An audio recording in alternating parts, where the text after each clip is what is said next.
What's up, you guys? It's your boy Widget in the cut with another video. I know y'all niggas probably like, huh? Like, nah, nigga, but I'm back. I am back. What it do, baby? But I'm not back, but I'm back. You feel me? Like, I never left what I left. You feel me? Right? Nah, but anyway, so 2K21 is dropping. I think tomorrow is dropping in a day. By the time y'all see this video, it might be dropping tonight. And I wanted to go ahead and drop a quick video about tips and tricks and shit I found out about making a build in 2K21. I don't know if it's gonna be any different when the full game come out, because 2K love changing shit from the fucking demo to the full game, like dribbling, for instance. I got a couple little tips I picked up from just making builds and just things people been saying on Twitter and whatnot. So let's get right into it. And this is gonna especially help you guards. And I really don't know too much about big men, so big man, I'm sorry, you SOL, you shit out of luck, but you know, guards, I can definitely help you out. So let's hop straight into this build video. Number one tip I can give you guys, and this is going to be the biggest tip, probably the only tip online, but it's going to be more tips, but a lot of the other tips are not as big as this one. When it comes especially to making builds for guards, guards, do not make a point guard this year. You can if you want to. It's not like the build going to be ass if you make it a point guard, but ideally, if you want to maximize your build as much as possible, make it a shooting guard. Shooting guard, you get way more attribute caps. So I'm going to show you an example of the difference in the attribute caps. So I'm going to make a point guard real quick, and we're going to go with the play creator pie chart. So play creators got two pie charts. I think they got really more than two, but yeah, the two main ones is this one right here. This is the main play creator pie chart right here. So you want to go to play creator pie chart, go to speed, and then you get 409. Now, if I was to take the time to go max everything out, I would get about 21 shooting, 21 playmaking, and it depends on what I do with my defense and my finishing. I would get 10 defensive and 1 finishing, or I can kind of split them and get some defense and get some finishing. That's personal preference. But the main thing here is the fact that I could be getting an extra badge or two somewhere if I just make it in shooting guard. So let me back out. This is the build as shooting guard. Same thing, play creator pie chart, go with the speed chart. If you go anything else but the speed chart on this build, you're just dumb. This build is already kind of slow, so you need to be as fast as possible. So you get 424 attribute caps. That shit crazy how many more attribute caps you get, and it's like this on every build at guard. So if you're making a guard, you can compare every build from point guard to shooting guard, and you will see the difference at shooting guard. Now at shooting guard, you might lose a little bit of speed, you might lose a little bit of ball control, or whatever other stats that might be affected depending on your build.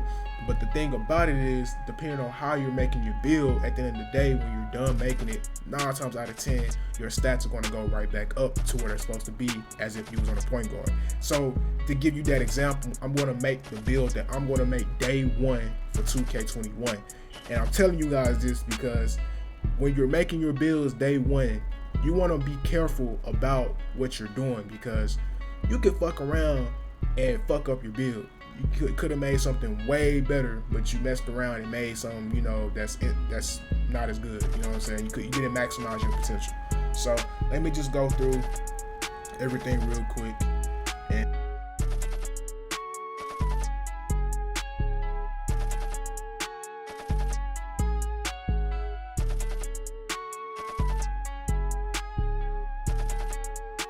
so this is the build that I'm making.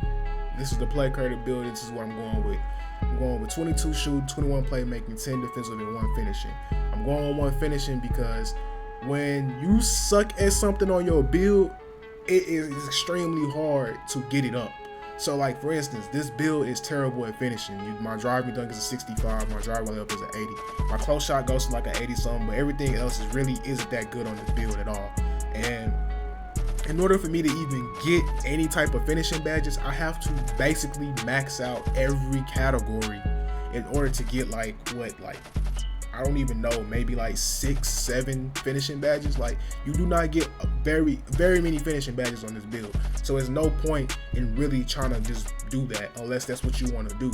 So that's why I opted to go with 10 defensive, because at least on the defensive end, I'm more comfortable with maxing out my defense if it means I'm getting 10 defensive badges. That's just how I feel. A lot of people feel the same way. And yeah, so if you would have made this build at point guard, the biggest difference is that you would have got 21 shooting and 20 playmaking, I believe, and you still would have got your 10 defensive and 1 finishing, or however you made it with the finishing, defensive, or whatever. You know, you would have got whatever. But the main thing is, I just got 2 extra badges. You peep right here, I got 22 shooting. I got it to where if I drop 1, it's gonna go to 21. Same thing here, if I drop 1, it's gonna go to 20. And if you make this build identically at point guard, you're gonna get 22 shooting or 21 shooting and 20 playmaking. So you just got 2 extra badges just because you changed your position. And then just to continue on with the build to show you exactly what I'm making, I'm going to go with 6'3", and this is another thing too when you're making this build in particular. You can go anywhere from 6'1" to 6'4", and this is what makes this build so nice, is that you can still dribble at 6'4". And the main thing is why that is so important is we're gonna go lowest weight and the wingspan. This year, this is the second biggest tip I can give you guys this year. Do not go T-Rex arms. Do not go T-Rex arms this year. You're gonna regret it. Defense is gonna be different as fuck this year. Do not go T-Rex arms. You're gonna regret it if you go T-Rex arms, man. So definitely this year, I recommend, no matter what, this is the rule of thumb you want to go by, especially for guards. I don't know how it is for big man. I don't play big man, but I know for guards, for certain, this is the rule of thumb that you want to go by. Either you want to stay at default wingspan, or you want to go up by 2 so you can get lock take. If you're making a play creator this year, this is just specifically if you're making a play creator right here. If you're making a play creator, you want to go up 2 to get lock take. And then that way your defensive stats are still going up. Your perimeter D and your lat D is a 76. And then you still get the 99 boost, so your D is going to be an 80. And then on top of that, you got your takeover is going to give you a plus 10 boost to your D. It's going to be nasty, essentially, is what I'm saying. Your 3 still high. Your ball handling, you can still do everything. And this is at 6'4". The other rule of thumb is, if you're not going to go up by 2, stay default wingspan. Default wingspan, you can get sharp, shot creator, play creator, whatever you need to get, you can get that. And if you absolutely just want to have a higher 3, I recommend going down by 2, and that's it. I don't recommend doing nothing else other than that. Though that's my personal preference, that's what I think is the sweet spot. Down 2, default, or up 2. It depends on what you're making your build for. Everybody got their own preference, but if you're making this build for comp reasons or whatever, either down 2, default, or up 2. That's the best way. But to show you guys the exact build that I am making, I'm going with 6'3". I'm going with the lowest weight per usual, and then I'm going to go up 2 on my wingspan, and then boom, I got lock take. So that's what I'm going with this year. And it's a goated ass build. It's probably going to be the meta build that everybody's using. So this is what I want to go with. But outside of that, that is the biggest tips that I can give you guys for making your build day 1 of 2K21. When it comes to guards, number 1, remember, you can make your build at point guard, but make it as shooting guard if you want more attribute caps. At the end of the day, it's the same shit between point and shooting guard. So shooting guard give you more attribute caps, more opportunity to get more badges. And who doesn't want more badges, you feel me? Number 2, when you're making your build, remember that when you're building it, the categories you're shitty in, if it's not worth it, don't do it. Remember that. That's the other rule of thumb. If it's not worth doing it, don't do it. If you gotta drop, if you're a playmaker and you gotta drop your playmaking super low to a certain point where you're only getting 15 or something, when you can be getting 20 something just to get 3 fucking finishing badges, don't do it. If it's not worth it, don't do it. And tip number 3 is do not go T-Rex arms. Do not go T-Rex arms. If you stick with those 3 tips, when you make a guard this year, your build is gonna be fucking golden, man. So other than that, it's your boy Widgeon. I'm out this hoe, and I'll see you guys in the next video.